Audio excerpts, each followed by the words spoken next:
is up, everybody? James Jackson here. I'm back again with another video. If you're new to my channel, I do gear reviews, camera reviews, and give tips and tricks to the filmmaking and video production industry. So if you like the content that I do here, please make sure to hit that subscribe button and hit that bell so you can stay up to date on all the content that we do here. And let's cut this short talk. We all know why you're here. You're here for a Blackmagic Pocket Cinema camera. The camera's right here. It's finally here. I've just got it in the mail, just got home. This is my first sort of little bit of inspections with the camera. So without further ado, let's get to an unboxing. And there you have it. There is the unboxing. Now, I know you guys are not here to see the umpteenth time some douche come in and open the box that has the same strap that you're going to probably forget in the next 5, 4, 3, 2... Wait, what were we talking about again? The point I'm trying to make is there's like a bajillion unboxing. It's all the same stuff. That's not why you're here, and that's hopefully not why you're here on my channel. You're here to sort of get the goods, my impressions, and sort of give you what I think about the camera just from just the little bit that I have. Again, I just got the camera, haven't really touched it, but I will say this. There's one thing that I can see that's maybe potentially problematic, just haven't turned it on, nothing. But there is one thing I really, really do like, and that is the mount, but not particularly that it's EF mount, but the mount itself, and how it locks nice and tightly in place. To make a point, hold on. So right here I have both the Pocket 4K and the Pocket 6K, and one of the things I'll just say right off the bat, one of the things I love the camera, but one of the things I really don't like about the camera is just how loose it is for this mount to just come on, especially the cap. I just feel like if this got dinged a little bit and then all of a sudden, yeah, that basically would happen. And that was always one of my little gripes about the 4K version. It was just the mount just seemed loose and it wasn't really nice and constricted. This, on the other hand, it is nice, it's locked in, and it's tight. I feel there's so much more security on this mount than there was on the original mount. So that is a big, big plus. But as you can see, overall, the size is pretty much the exact same. And as I stack it on top, it's pretty much, as you can see, pretty much the exact same size. So what I'm hoping to do with this video is basically just answer some quick questions that I can about the camera and sort of how it can sort of, if you're looking, especially if you got the Pocket 4K, maybe you're trying to look to go into switching over. So I want to see just how easy it is to sort of make adjustments to that. So first thing we're going to do is look to see if the cage works. Look, it works. It's the cage. So that one's done. So that easy solves. I did see that there is some cages that will not necessarily work because of how the mount fits. But overall, as you can see here, the cage does fit and it still stays snug as ever before. But overall, the bodies are roughly the same. I will say though, yeah, I will say this: the 6K with the now larger mount, the weight, the heft is a bit more noticeable now, which scares me to see if we can still balance this on a gimbal, which I am going to try in just a second. But hold on for a second. And I'm back, and right now we're about to see if this can still balance on a DJI Ronin S, because this is one of my fears with the mount and how the camera's designed, that trying to balance this on a gimbal may not be as easy as it was. Well, it wasn't even easy that actually with the original Pocket 4K, but hopefully it can still balance. So right now I'm going to do some tests. I got the I want to start off with the lightest lens I have right now, which is the 24mm STM lens, and then I'm going to go to the trusty nifty 50 for the next one, and then finally I'm going to try the Rokinon 85mm. I can't use my Sigma 1835 because right now I'm using it on my C200. So let's see how this works.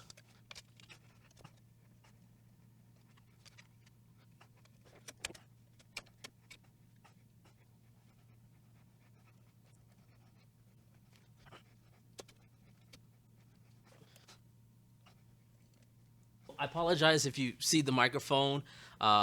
I didn't feel like adjusting everything to this, but as you can see right here, it is balanced on the gimbal right now. And we just power this on. So right now, it is balanced with, but again, this is my lightest lens.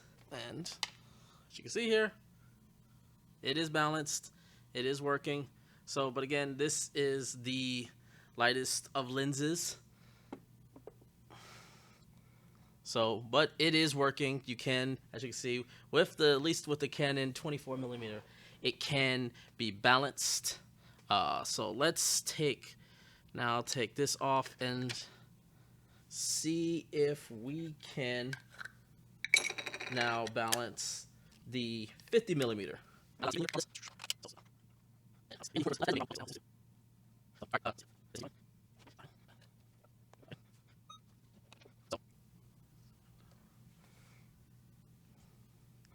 But as you guys can see here, it is roughly balanced.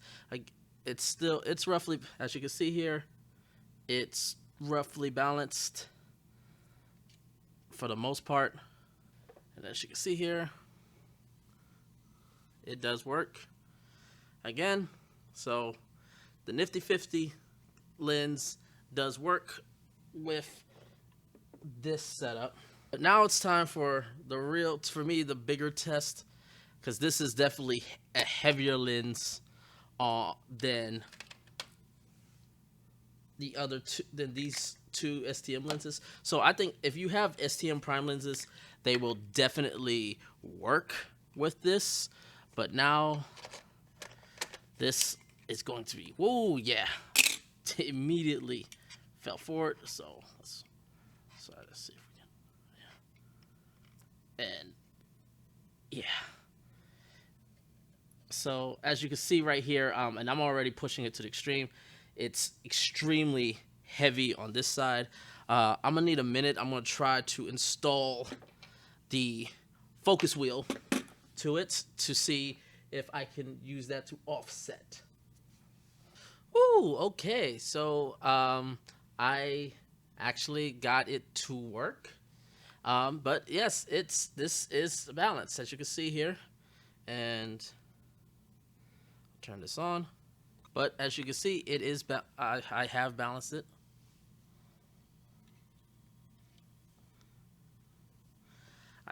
With the Rokinon lens. The thing is, I had to push this. I had to push the clip farther back than I would have thought I would have had to. And the other thing was that I had to push it. I found a way to push the side, the camera all the way to the edge, so it's hitting. But as you see here, it is working. I just calibrated the lens, so